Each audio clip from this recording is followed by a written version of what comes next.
ہمارے آقا و مولا حضور پر نور شافع یوم النشور صلی اللہ تعالی علیہ وآلہ وبارک وسلم کی عزت اور شان، حضور کا مرتبہ اور مقام، بس اعلیٰ حضرت بریلوی نے ہاتھ جوڑ کر ایسے انبیاء اور رسول سے عرض کی، انبیاء سے کروں عرض کیوں مالکو، انبیاء سے کروں عرض کیوں مالکو۔ اعلیٰ حضرت کہتے ہیں کہ 1,24,000 نبی اور رسول جب روز معاشر کھڑے ہوں گے تو احمد رضا جا کر یہ کہے گا کہ آپ بھی ہمارے مالک ہیں، لیکن ابھی جو حضور مقام محمود پر جلوہ گر ہونے والے ہیں اور حضور ساری دنیا کی شفاعت کرنے والے ہیں، تو اعلیٰ حضرت بریلوی کہتے ہیں کہ قیامت والے دن جب سب انبیاء اور رسول جلوہ گر ہوں گے تو ہاتھ باندھ کے میں عرض کروں گا، انبیاء سے کروں عرض کیوں مالکو، کہ جی آپ بھی ہمارے مالک ہیں، لیکن ایک بات آج آپ بھی فرما دیں کہ جو ابھی نبی تشریف لانے والے ہیں، اے خاک افتاد و بس ان کے آنے ہی کی دیر خلیل و نجی مسیح و صفی سبھی سے کہیں بھی بنی یہ بے خبری کہ خلق پھری کہاں سے کہاں تمہارے۔ تو اعلیٰ حضرت کہتے ہیں پھر قیامت والے دن میں یہ عرض کروں گا، یہ انداز ہے نبیوں کے بارے میں بات کرنے، انبیاء سے کروں عرض کیوں مالکو، کہ آپ جی ہمارے مالک ہیں، لیکن ایک جو بات ہم نے پوچھنی ہے، آپ ارشاد فرمائیں کہ جو نبی تشریف لانے والے ہیں وہ آپ کی بھی نبی ہیں، کیا وہ نبی ہے تمہارا ہمارا نبی؟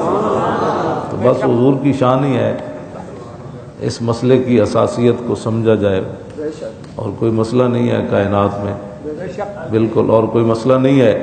باقی رہ گئی بات کہ ایذائے رسول جو ہے وہ کفر ہے۔ میں نے جو آیات پڑھی ہے، ہمیں قسمیں دے دے کر، قسمیں وہی اٹھاتا ہے جو جھوٹا ہو، جو لانتی ہو، جس کے اندر غیرت نام کی کوئی چیز نہ ہو، جو رسول اللہ کے دین کا دشمن ہو، جو حضور کے دین کا باغی ہو، جو ناموس رسالت کا غدار ہو، جو دین کا غدار ہو، اور جو غیروں کے سامنے سب کچھ بیچ چکا ہو۔ صحابہ کو قسمیں دے دے کر اپنے ایمان کے اظہار کی ضرورت نہیں تھی، ہاں بالکل ان کو نہیں ضرورت تھی۔ تو منافقوں کو جب وہ قسمیں کھاتے تھے صحابہ کو کہ نہیں نہیں نہیں ہم تو بالکل آپ کے ساتھ ہیں، ہم تو دیکھیں نا ہم حضور کے پیچھے نماز نہیں پڑھتے، کمال ہے، ہم آپ کے ساتھ نہیں تھے۔ تو اللہ تعالیٰ نے فرمایا یحلفون باللہ لکم لیردوکم، میرے حبیب یہ قسمیں کھا کھا کر کے آپ کے غلاموں کو راضی کرنا چاہتے ہیں۔ واللہ ورسولہ حق ان یردوہ ان کانوا مومنین۔ کیوں جی مولانا مجاہد صاحب، ان کانوا مومنین یہ شرط ہے۔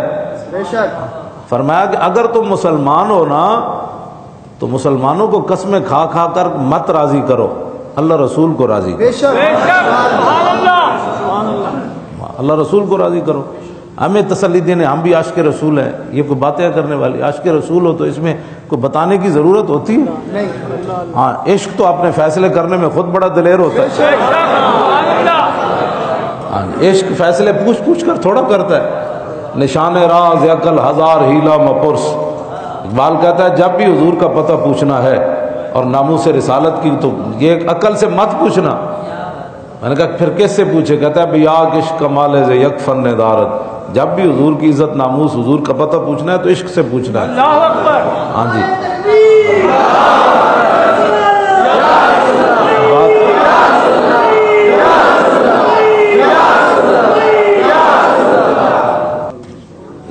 یہ نعرے ہی ہے۔ تسی جڑیاں گھر تسبیحاں چھکیاں انہوں نے کوئی نہیں ہلیا، ہاں تے نہ تہاڑیاں نہ سنجیدگیاں نال کوئی ہلیا، ہاں انہاں نعرے نال ہی ساری اے نعرے جڑے نے بڑی دور تک کفر نو علاج ہے، اے منافقہ نو بھی علاج ہے۔ سارے پریشان ہو گئے، یہ کیا بن گیا، یہ کیا لبیک شروع ہو گئی۔ اور پورے عالم اسلام جو ہے وہ اس نعرے کی وجہ سے کھڑا ہو چکا ہے. اور توجہ ہاں تو نعرہ تو لگنا ہے. گلاں تو میں بڑیاں کر چکا ہوں, اب عمل کا وقت ہے. عمل کا وقت ہے. تو اس مسئلے کی حساسیت کو سمجھا جائے. اگر کوئی ہمیں نیا دین سمجھانا چاہتا ہے تو میں موجود ہوں. جس جگہ کوئی لے جانا چاہتا ہے نہیں تو پھر یہ سارے علماء مشائخ یہ پیر زادے مفتیان ہمارے ساتھ کھڑے ہیں. کسی پلیٹ فارم پر لے آئیں, ہم ٹرکوں کے ٹرک کتابوں کے لے جائیں گے. تم بھی اپنے ہواری بلا لو سارے, ایک میچ ساڑا کرا دو.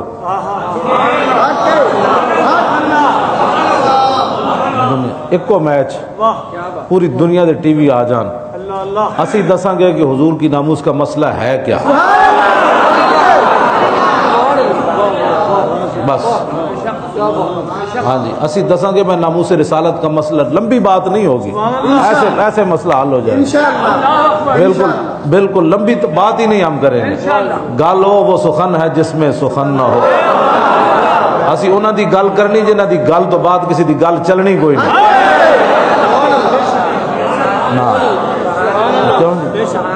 بس بات ختم ہے. حضور نے فرما دیا, پھر بات ختم ہے. حضرت کعب بن مالک کو 50 دنوں کے بعد ایک صحابی آئے, انہوں نے کہا کہ رسول اللہ فرما رہے ہیں کہ اپنی بیوی میکے بھیج دو. حضور ان سے نہیں بول رہے تھے, غزوہ تبوک سے پیچھے رہ گئے تھے بلا وجہ, تو میرے آقا 50 دن ان سے نہیں بولے. آج ناموس رسالت کا غدار کہتا ہے میں عاشق رسول ہوں. جی کعب بن مالک تو ویسے پیچھے رہ گئے تھے سارے غزوات میں, ایک میں پیچھے رہے نا مولانا, اور ایک 74 جنگیں کل بنتی ہیں تو 73 میں حاضر ہوئے یہ, اور ایک میں پیچھے رہے. اور وہ بھی اس وجہ سے نہیں کہ نعوذ باللہ حضور کے دشمنوں کے ساتھ کھڑے تھے, کروڑ بار توبہ, یا کوئی مخالفت کر رہے تھے, یا کسی منافق جو ہے اس کے ساتھ ان کی کوئی دوستی تھی, تو کچھ بھی نہیں تھا. بس خود انہوں نے کہا حضور کوئی وجہ نہیں ہے, بس میں رہ گیا. حضور فرمایا اٹھ جاؤ, آپ اٹھ جاؤ یہاں سے. ہاں جی, حضور نے انہیں دیکھا بھی مسکرا کے تو غضب نہ, صحابہ کہتے حضور کے چہرے سے غضب نمایاں تھا. کہتے حضور تو کبھی کسی سے ناراض بھی نہیں ہوئے. میں نے کہا جو 73 جنگوں میں گئے اور ایک جنگ میں نہ گئے, حضور ان سے نہیں بولے 50 دن, اور تو روزانہ حضور کے دشمنوں کے ساتھ بیٹھ کر تو ناموس رسالت پر غداری کرتا ہے اور تو بکواس کرتا ہے. تجھے اس بات کی سمجھ آئی, تجھے کسی کتا کوئی بھونکا دنیا کا, ممتاز نے قانون ہاتھ میں لیا, کوئی کتا دنیا کا بھونکا, وہ مسئلہ تیری سمجھ میں آیا, اور حضور کے 11 فیصلے تیری سمجھ میں کیوں نہ آئے؟ تو بیٹھ کر بکواس کرتا ہے. تو کس بات کا مسلمان ہے وہ ہمیں بتا. میں صاحب بتاؤں گا تو کون ہے. پیڑ پاؤ, پیڑ پاؤ, اب پیڑ پاؤ. اگلی بال جڑی پیر میر علی شاہ دا اسی اجازت لے کے سارے فقیراں کو, جب مبالے دی گل آ گئی تو مبالہ بھی کر دینا.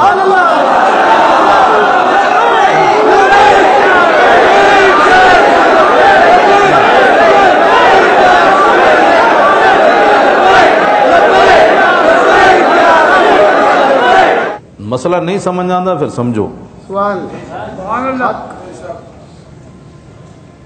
تہاڈیاں گدڑ بھبگیاں نال نہ بھارت روکنا ہے نہ کسی کفر نے روکنا ہے. بے شک بے شک انہاں نو پتہ ہے تسی اندروں کے وہ. ہاں دلیری اس ویلے آندی جدوں دل وچ محبت مصطفیٰ ہو, ہاں تے اندر کوئی غیرت بھی ہوے نال. ہاں جی, وہ اس واسطے اج انڈیا دا وہ جڑا جرنل ہے وہ جڑی دھمکیاں لا رہا ہے نا بھی اسی اندر وڑ کے تے پاکستان تے حملہ کر سکتے ہیں نا, مسئلے نو کچھ سمجھو. ہاں اندر وڑ کے تو نہیں آ سکتا, انہوں پتہ ہے جی انہوں پتہ ہوئے نا شہاب الدین محمد غوری دے جانشین ہیں, محمود غزنوی دے اے منن والے ہیں, انہوں پتہ ہے محمود غزنوی دے گھوڑے نا تیری ماواں دا اندر ڈھے پے سی. ہاں ہاں اے مودی دی ماں دادیاں نانیاں دا اندر ڈھے پوندا سی جدوں محمود غزنوی دے خالی گھوڑے دیاں ٹاپاں جاندیاں سن, غزنوی آ رہا ہے. ہاں سمجھ آئی نا. ہاں تو سانو پاکستان دے اندر کی بننا ہے؟ تیریاں نانیاں دادیاں دا تک محمود غزنوی دے گھوڑیاں دے ٹاپا نہ اندر ڈھے پوندا سی تے ایک گل اسی کر سکتے تے جیڑے کہندے نے اپنی مودی نو اپنی رشتہ اپنی جناب نواسیاں دیاں شادیاں تے بلا او غزنوی دی گل نہیں کر سکتا ہاں تے او سانو اے وی نہ دسے بھئی وہ پاکستانی ہے اسی تے نال زیادہ بڑے پاکستانی ہیں تے زیادہ بڑے مسلمان ہیں ہاں سمجھ آئی نا بات کہتا ہے ضرب قلم کی ضرورت ہے اب فوج کو سوچنا چاہیے کہ نواز شریف کس کی بولی بول رہا ہے ہاں جس وقت پوری دنیا کے خطرات پاکستان پر منڈرا رہے ہیں اس وقت قلم کی ضرورت نہیں ہے اس وقت ضرب غزنوی کی ضرورت ہے ہاں جی ہاں نہیں تو سانو بلاو اسی دسی ایک ہی بولی بول رہا ہے ہاں جی ہاں ایک ضرب قلم کی ضرورت پاکستان کو اس وقت نہیں ہے ضرب شہاب الدین غوری کی ضرورت ہے ہاں جی ضرب صلاح الدین ایوبی کی ضرورت ہے ہاں ضرب یوسف بن تاشفین کی ضرورت ہے ہاں ضرب محمد بن قاسم کی ضرورت ہے ضرب طارق بن زیاد کی ضرورت ہے کیوں جی ضرب خالد بن ولید کی ضرورت ہے یہ منافقت نہیں چل سکتی تم کتنی دنیا کو ہم جانتے ہیں جتنا تم قلم سے محبت کرتے ہو ہریسے کھانے والا اور دہی کے ابھی تک جو پورے کنڈے کھانے والے کو کیا پتا ہے کہ قلم کیسے اٹھائے جاتے ہیں وہ بھی امام احمد رضا نے اٹھا کر بتایا قلم ایسے اٹھایا جاتا ہے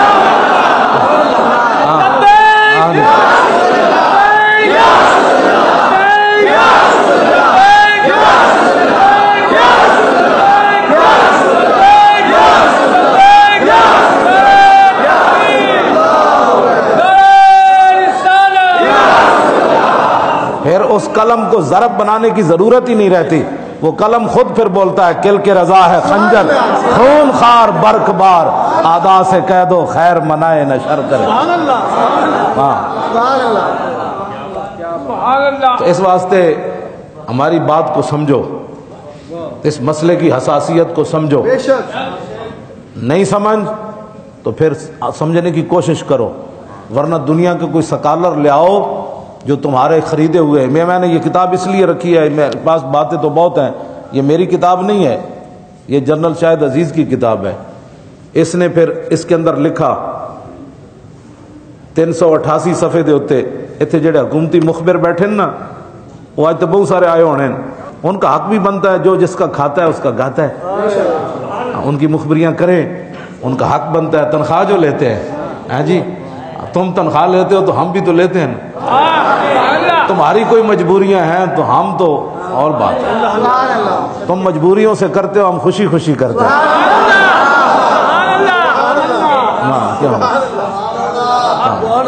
ہاں جی بس یہ تو فیصلے صرف آنکھ بند ہونے کی دیر ہے دنیا میں بھی ہو جائیں گے لیکن آنکھ بند ہونے کی بھی دیر ہے جب ہر طرف اندھیرا چھا جائے گا وہ کہے گا او وہ مجبوریاں کدھر گئیں آج اور پھر ہماری جو خوشیاں ہیں کیوں جی ہاں جی لحاظ میں عشق رخ شاہ کا داغ لے کے چلے اندھیری رات سنی تھی چراغ لے کے چلے ہاں تمہیں پتہ ہی نہیں ہے یہ مجبوریاں تمہیں کہاں لے جائیں گی مجبوریاں صحابہ کی تو نہیں تھی نا ہاں جی ان کی مجبوریاں تو نہیں تھیں ہمارے پورے تاریخ اسلام میں مجبوریاں تو اب تمہاری بنی ہیں نہ اللہ رسول کی تمہیں کوئی حیا ہے نہ تمہیں کوئی غیرت ہے اور تم جب یہ تو تمہارا یہ جرم بھی قیامت تک معاف نہیں ہونے والا کہ تم نے مسجدوں کے سپیکر اتار کر سپیکر بھی ساتھ لے جا کر اور مولوی کو جب تم نے مجسٹریٹ کے سامنے پیش کیا تو اس نے پوچھا یہ مولوی کیا کر رہا تھا کہا یہ سپیکر پر درود و سلام پڑھ رہا تھا یہ سپیکر بھی حاضر ہے یہ مجرم بھی حاضر ہے اور پھر وہ یہود و نصارہ کا ایجنٹ کہتا ہے اچھا اس کو 25,000 روپے جرمانہ ہے ہاں یہ تمہارا جرم جو ہے نا یہی جرم قیامت تک تمہارے منہ پر کالک کہ کیا جرم کر رہا تھا یہ کہتا ہے سپیکر میں درود و سلام پڑھ رہا تھا اور مولوی بھی پیش ہے اور سپیکر بھی اتار کر تم لے گئے تمہارا یہی جرم ناقابل معافی ہے ہاں باقی جرم تو تمہارے جو ہے نا تم کیا سمجھتے ہو کہ تم پتہ نہیں ہے کسی کو تو مشو مغرور بر حلم خدا دیر گیرت سخت گیرت مر تو رہا مولانا روم فرماتے ہیں اللہ کے حلم اور بردباری پر تو اکڑ نہیں تو سمجھتا اس کو پتہ نہیں کہ تو درود و سلام پر پرچے کاٹے علماء کو داڑیاں نہیں دیکھی نوچی تم نے اور ان کے کوٹوں میں لے گئے کہ یہ مجرم ہے مصطفیٰ جان رحمت پڑھ رہا تھا تو مولانا روم فرماتے ہیں اس کے حلم اور بردباری پر تو بدماشی مت کر، جب وہ پکڑے گا تو دنیا کی کوئی طاقت تجھے بچا نہیں سکے گی، اندر سے ہی لوگ پکڑ لیں گے مشرف کی طرح، تو بچانا ایک بار، پھر تیری نسلیں بھی کوئی نہیں آئے گی بعد میں۔ اور تو اس لیے کہ اب تو نے اسلام سے متھا لگایا، پہلے تو نے مشرف سے لگایا تھا، اب تو نے اسلام سے لگایا، اور اسلام بڑی سخت سزا دیتا ہے۔ ہاں اسلام بڑی سخت سزا دیتا ہے۔ ہاں جی، اس واسطے انسان کے بچے بنو۔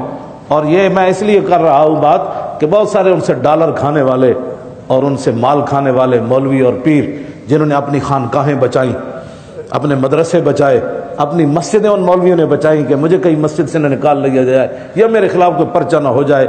یہ جنرل شاہد عزیز کہتا ہے کہ ڈالروں کے زور پر میڈیا کا جادو جگایا گیا، مغربی طرز فکر کو ابھارا تاکہ عوام اس کی قدر کریں، اور قوم کو درپیش مسائل کے کسی پہلو پر دین کا حوالہ دینے کو جہالت کہا۔ ترقی کی راہ مغرب کی سرپرستی میں دکھائی، سیکولر سوچوں کے نئے نئے جال بنے گئے، دین کے لیے نئے نئے عالمانہ رنگ پیش کیے گئے، اس کے لیے ہر قماش کے کرائے کے مولوی لگائے گئے۔ اس نے لکھا ہے، کہتا ہے اسی کوئی تھوڑا ہے، اسی بڑے بڑے مولوی خریدے، نئے نئے مولویوں نے سوچاں دیتیاں، تم کہو اسلام امن کا درس دیتا ہے، تم کہو کہ جناب اسلام تلوار سے نہیں پھیلا اور حضور کی تلوار کی نفی کر دو تم۔ ہاں جی، کہتا ہے اسی خود خریدے بندے اگے ہر صفحہ خون دے آنسو نالے نے لکھیا، آخر چلو جاگ ہی پیا، لیکن افسوس یہی ہے مجھے آتا ہے کہ جب یہ سیٹوں پر ہوتے ہیں نہ کبھی ان کو دین یاد آیا، نہ کبھی غیرت یاد آئی، نہ امت کا فکر یاد آیا۔ یہ جب ریٹائر ہوتے ہیں، فوجی ہوں، جج ہوں یا وکیل ہوں، پھر ان کو اسلام فوبیا ہو جاتا ہے، پھر اسلام کی باتیں کرنا شروع، جب آگے نظر آتا ہے نا آخرت کی طرف کہ اب تو کوئی پلے چیز ہی کوئی نہیں، اب تھوڑا سا کوئی اسلام کا بھی کر لو، لیکن ایسے تو اسلام نہیں نا بات بنتی، بات تو اور ہے۔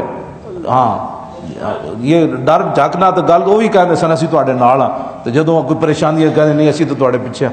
انہیں پھر پرویز مشرف دے دور دا انہیں کیا رقص و سرور دکھایا گیا۔ میں تو پڑھ کے اس واسطے سنا رہا کہ جو کچھ مناظر ہیں یہ پہلے 2006 وچ ایک سارا کچھ ہو چکیا ہے۔ ہن ذرا سنو پرویز مشرف دے دور وچ کی ہویا 2006 وچ جدوں ایتھے آیا۔ میری ریٹائرمنٹ کے بعد مارچ 2006 میں جن دنوں نیب میں میں تھا، امریکہ کے صدر حضرت جو کچھ ہو لکھا میں پڑھ رہا، حضرت جارج بش اسلام آباد تشریف لائے، رات کو پریزیڈنٹ ہاؤس میں کھانا ہوا اور ایک ثقافتی پروگرام پیش کیا گیا۔ پروگرام میں پاکستان کی تہذیب پر ایک نگاہ ڈالی گئی کہ ہماری تہذیب پر تاریخ کے کیا اثرات رہے۔ پہلی تصویر ہمارے معاشرے کی منجو دھاڑوں کے ادوار کی پیش کی گئی، بھی ہم یہاں سے شروع ہوئے، منجو دھاڑوں سے۔ نیم اریاں لڑکیوں نے ناچ کر ہمیں سمجھایا کہ ہماری ثقافت کی ابتدا یہاں سے ہوئی۔ یہ ان کا بندہ لکھ رہا ہے، میں تو بات کرتا ہوں تو کہتا ہے یہ بڑی سخت باتیں کرتا ہے۔ کہنے لگا پھر بتایا گیا کہ الیگزینڈر کس کہتے ہیں، ہاں اس کے آنے سے ہم نے پھر ایک نیا رنگ حاصل کیا، اس رقص میں فیشن بھی بدل گیا اور لباس بھی مزید سکڑ گیا، یعنی جڑا تھوڑی بہت انہوں نے پایا سی تھوڑا مزید سکڑ گیا۔ پھر اگلا رقص عکاسی کرتا تھا ہندوانہ تہذیب کی برہنگی کا، پھر لڑکیاں ننگیاں ہو کے پھر انہیں ہندو کا پھر ایسی ہندو بنے ہیں، جس کا اثر ہماری تہذیب پر رہا۔ جب لباس غائب ہونے لگے تو میں ڈرا کہ آگے کیا آئے گا، لیکن پھر کافرستان کی رقاصائیں آئیں کہ یہ اب بھی یہاں ناچتی ہیں، یعنی اب جو ہے ہمارا پاکستان ایسا ہے۔ اس ایک پیشکش میں کچھ ملبوس نظر آئے۔ اگلے رقص میں چھتریاں لیے برطانیہ کی میم صاحبائیں دکھائی گئی، جنہوں نے چھتریوں کے علاوہ دستانے بھی پہنے تھے اور کچھ رومالیاں سی باندھی ہوئی تھی۔ پھر اگلے رقص میں پاکستان کی موجودہ تہذیب کی عکاسی میں لڑکوں اور لڑکیوں نے مل کر خفیف سے ملبوس میں جنسی کنائیوں سے بھرپور رقص کر کے حاضرین کو معزوز کیا۔ لڑکیاں دو بہن ننگے بس تھوڑا تھوڑا میں لباس پایا۔ کہنے لگا اچھا جی، آخر میں ایک انوکھا رقص پیش کیا گیا اور کہا گیا کہ یہ وہ مستقبل ہے جس کی طرف ہم جا رہے ہیں۔ حال تو ہمارا یہ ہے، لڑکیاں لڑکے ننگے کر کے تھوڑے تھوڑا لباس پوا کے نا تو نہ نچایا، بھئی ہمارا پاکستان کا حال یہ ہے۔ کہنے لگا سٹیج پر برہنہ جانوروں کی مانند بل کھاتے لپٹتے ہوئے اپنے مستقبل کی تصویر دیکھ کر جی چاہا شرم سے ڈوب مروں۔ مگر میری حوانیت نے آنکھیں بند نہ ہونے دی. کہنے لگا بالکل ننگیاں لڑکیاں کر کے پھر انہوں نے نچائیاں، پھر کیا کہ یہ پاکستان کا مستقبل ہے جس کی طرف ہم جا رہے ہیں. پھر آخر تے کہندا ہے بچپن میں سنا تھا کہ یہاں کبھی محمد بن قاسم بھی آیا تھا اور بہت سے بزرگان دین بھی، لیکن شاید ان کا کوئی اثر باقی نہ رہا. یہ ہے جی گھر کی گواہی.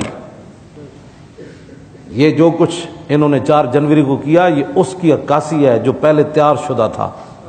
یہ تو ہم راستے میں رکاوٹ بن رہے ہیں نا.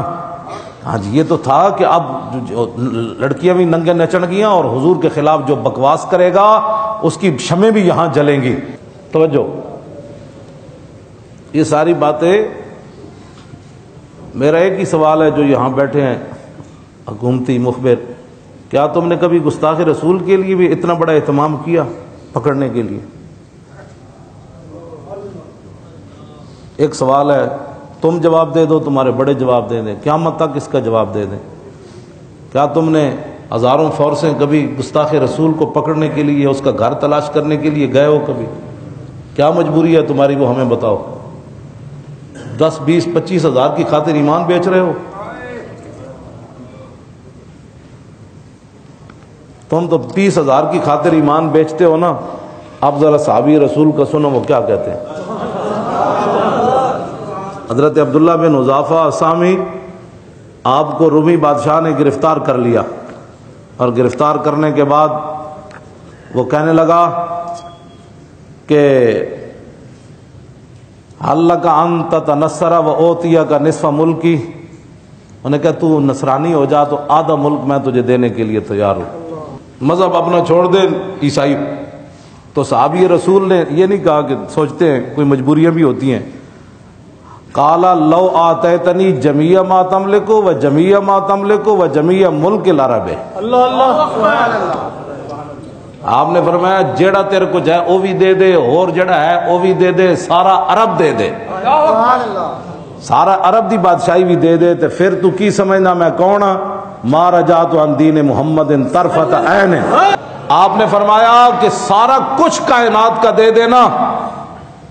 تو یہ تیرے سامنے جو صحابی رسول کھڑے عبداللہ بن حذافہ، فرمایا سن میری بات، میں آنکھ جھپکنے کی دیر بھی اپنے نبی سے بے وفائی نہیں کرتا.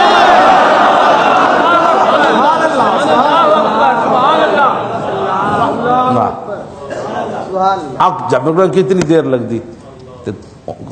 اس نے پھر کیا تو میں تو تمہیں قتل کر دیں گا. فرمایا کر دے، یہ تو بڑا سستا سودا ہے. انہیں جناب وہ پانی تتا کرایا، انہاں وچ 2 صحابہ نو بلایا، ایک نو وچ اگ دے سٹ دیتا. اسی ویلے انہاں دا جسم گل گیا تتے پانی وچ، تے ہڈیاں تر کے اتنے آ گئیاں. اور پھر ان کو کہا گیا کہ بھائی اب آپ عیسائی ہو جائیں ورنہ آپ کا بھی یہ حشر ہونا ہے. آپ نے فرمایا کیا باتیں کرتے ہو، چلو جدھر لے جانا ہے. جب آپ کو لے جا رہے تھے نا پانی کی طرف، گرم پانی، تو آپ رو پڑے. فقیل للملک انہ بکا، بادشاہ کو کہا گیا یہ تو آپ رو پڑے. فظن انہ قد جزا، بادشاہ نے یہ گمان کیا یہ ڈر گئے تتے پانی کو دیکھ کر. ساری بادشاہی تو واپس کر دی، شاید اب جسم کا مسئلہ جو ہے نا ان کو پریشان کر گیا. وہ کہہ رہا ردو ہو، ان کا ان کو واپس لے آؤ. حضرت عبداللہ سے پوچھا ماں ابکا کا، تو رویا کیوں ہے؟ سنو ذرا، تم 2 بچے ادھر مسجد میں شیطانوں کی طرح ہلے بولنا، اور مسجد میں یہ بڑی تمہارے کارنامے ہیں، اور یہ تم بڑے ہی مجبوریاں ہیں تمہاری. ہاں، اور اس میں لوگوں کو، بچوں کو بھی گرفتار کرنا، ہراساں پیدا کرنا. اور جڑے اپنے گیڑا میں جو اینج ویکھ دین نا اصل منافق ہو. ہاں، یہ جاندے جاندے ویکھ دین کہ مولوی پکڑے جا رہے ہیں، اصل منافق وہ ہے. ہاں، جو دکانوں پر بیٹھے ہیں اصل منافق وہ ہے کہ جو ان کو پتہ ہی نہیں ہے کہ حضور کی عزت کا مسئلہ کیا ہے. کوئی بات نہیں. ہاں، ان کی تو حاضریاں لگ گئی. تیری حاضری تو کہہ حضور میں نے تو دکان تو فرصت کوئی نہیں. ہاں، آج لے ان کی پناہ. ہاں، تیریاں دکاناں تیریاں سب کچھ ایتھی رہ جانے. تو آج تماشے ویکھدا تو ویکھ، اسی تو تماشے لان واسطے تیار جا. تو سنجیدہ رہو، تیری جان بچنی چاہیے. ہاں، جس دن اسرائیل تے ایک دن آنا ہے اس دن کمی ہو اب تھوڑی سی مہلت دو، میں بھی ایک جلوس میں جانا چاہتا ہوں. انہوں نے کہا نہیں پتر وہ ٹائم گزر گیا، دوبارہ مڑ کے تو کوئی نہیں آنا. کیوں رویا؟ تو سنو ذرا صحابی کے فرمان. فرمایا قلت ہی نفس واحدۃ تلک الساعۃ فتذهب فكنت اشتهي ان يكون بعدد شعر انفس تلقي في النار في اللہ. فرمایا میں رویا اس بات پر کہ ابھی ابھی ایک ہی جان ہے نکل جائے گی، چس نہیں آئی ایک چاند دین دی.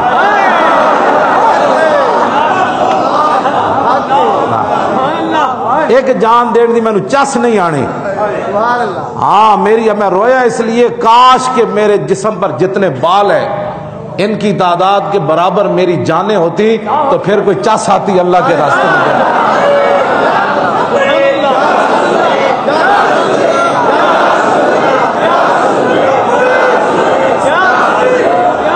پوری دنیا کے علماء سے پوچھو، مصر کے مولویوں سے بھی پوچھ لو، گستاخ رسول کی بتیاں جلنے میں ایذائے رسول ہے کہ نہیں؟ کیوں جی علماء بیٹھے، کیوں جی شاہ جی کہ حضور کے گستاخ کی جو بتیاں جلائے اس میں رسول اللہ کو تکلیف ہے یا نہیں؟ تو جب ایذائے رسول ہے اور جو ایذا رسول اللہ کو دینے کے لیے جا رہے ہیں تم ان کے ساتھ کھڑے ہو، اور جو رسول اللہ کو ایذا پہنچانا چاہتے ہیں ان کے راستے میں جو دیوار بن رہے ہیں ان کو تم گرفتار کر رہے ہو، تم بتاؤ تم کدھر کھڑے ہو؟ اللہ نے تو اس بات کو، صحابہ صرف کھانا کھا کر حضور کے گھر بیٹھے اور باتیں کی، باتیں صحابہ نے چگلیاں تو نہیں کی، وہاں حضور کی شان ہی بیان کی. لیکن حضور ایک بار اندر گئے گھر میں، پھر باہر نکلے کہ بھئی ابھی یہ گئے نہیں. اتنی بات جو رسول اللہ کے دل میں آئی تو اللہ نے قرآن کی آیت نازل فرما دی، ان ذالکم کان یؤذی النبی. فرمایا میرے نبی ایک بار جب اندر دیکھ کر تمہیں باہر نکلے تو میرے نبی کو ایذا ہوئی. کیوں تم نے میرے نبی کے گھر بیٹھ کر باتیں کی؟ ولا مستانسین لحدیث، آج کے بعد میرے نبی کے گھر کھانا کھا کے بات کرنے کی اجازت نہیں ہے. تمہیں پتہ ہے کتنا حساس مسئلہ ہے؟ صحابہ کو رب نے یہ بات فرمائی اور تم 1400 سال کے بعد ایک مرتد جو مرتد اعظم ہے اس دور کا، سب سے بڑا مرتد گستاخ رسول، جس نے حضور کی عزت کے قانون کو کالا کہا اور اس کا نطفہ حرام جو ہے وہ بھی یہ کہتا ہے کہ یہ غیر انسانی قانون ہے. تم ان کی حفاظت کے لیے کفر کو خوش کرنا چاہتے ہو تو پھر یہ ایجنسیاں نوٹ کر لیں، تم کفر اور یہود و نصارہ کو راضی کرو، ہم اپنے محبوب کو راضی کرنے ہر وقت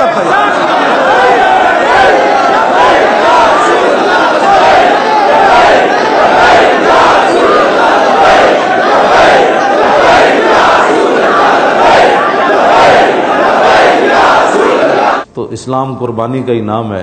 جتنی کوئی قربانی دے گا اسلام اس کو اتنا ہی اٹھاتا چلا جائے گا. اسلام قرض تے رکھدا کوئی نہیں. ہاں جی ہاں یہ تو مالکاں دی طرفوں ہے، جڑے مالک جڑا اور کام جہدے کو لینا چاہن انہوں لینا ہے. انہوں یہ تو نہیں ویکھنا مولی خادم بھائی کی وے تو فلانا کی وے تو فلانے کو علم کتنا ہے تو دیاں کتاباں کتنی آنتے. گل تو وچ ہو رہے اتھے تے ایک رات دے بارے حضرت عمر یہ فرماندے ہوندے سن، کاش کہ صدیق میں وہ ایک رات دے دے وے غار والی، تن عمر دیاں ساریاں نیکیاں لے لوے. اجے عمر نو ہی نہیں پتہ سی نماز روزے حج زکات کی شے، بلکہ آپ دے دور خلافت ہے جملہ تے اودے نالوں بھی بھاری ہے. کس نے آپ دے دور خلافت کیا کہ عمر صدیق نالوں افضل ہے، تے آپ نے تاریخی جملہ فرمایا، حضرت عمر نے فرمایا لیلۃ ابی بکر خیر من آل عمر. فرمایا نہیں، ابو بکر کی جو ایک رات ہے نا، عمر کے سارا خاندان بھی ایک طرف کھڑا ہو جائے نا پھر بھی وہ رات افضل اور اعلیٰ.